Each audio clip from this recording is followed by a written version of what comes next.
Recently, I conducted an interview with one of the founders of Bloxflip. Feel free to watch the entire interview to get a bit more context on the topic of this video. Although this video is not sponsored, if you're interested in using RBLXWild or Bloxflip after watching this video, the links to both websites will be in the description. On the 9th of April 2022, Bloxflip published an update which introduced cases. These cases were exact copies of cases featured on RBLXWild, with the exact items and percentages featured inside. Even some of the case designs and names were copied exactly as they were on RBLXWild. This was an unexpected move by Bloxflip, and in my opinion it hasn't worked in their favour at all, but we'll discuss why later. So last week I had the opportunity to meet up with one of the founders of Bloxflip to conduct an interview, and in the interview I asked why they chose to so obviously steal the cases from RBLXWild. I'll now play a segment of his response. When it comes to dealing with competitors, whether it's for Bloxland, other reward sites, or any type of competing site,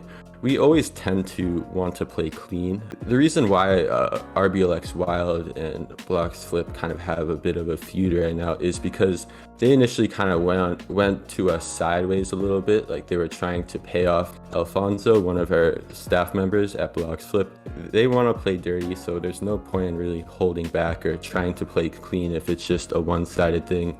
So, as you can see, the Bloxflip founder accuses RBLXWild of playing dirty by taking sponsors from Bloxflip and even attempting to take a staff member who works for Bloxflip to work at RBLXWild. In the eyes of the Bloxflip founder, them stealing the cases is simply a retaliation to something that RBLXWild has started. Bloxflip accuses RBLXWild of stealing their sponsors. There's a few problems with this.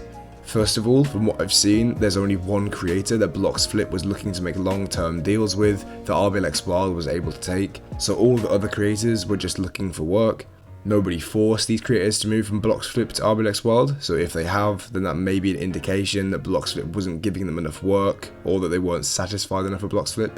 The second problem is that Bloxflip YouTubers are RBLXWild's target audience. Wild is bound to contact creators who make similar content because their audience will be Wild's perfect consumer. So in my opinion, the idea that this is all in retaliation to RBLXWild trying to steal sponsors is stupid. I also don't think this update goes in Bloxflip's favour. As a result of this update, many more people have heard of Wild and will inevitably check out their website. That wouldn't really be a problem if Bloxflip executed cases in an original way, but considering Wild offers a lot more features in terms of cases, I can imagine a lot of these new users will just use Wild instead. I'm very interested to hear your thoughts on this topic in the comments. Do you think Bloxflip is justified in this, and do you think this will work in their favour or not? Will you still use Bloxflip after hearing this, or are you going to start using RBLXWild more? I'm interested to hear.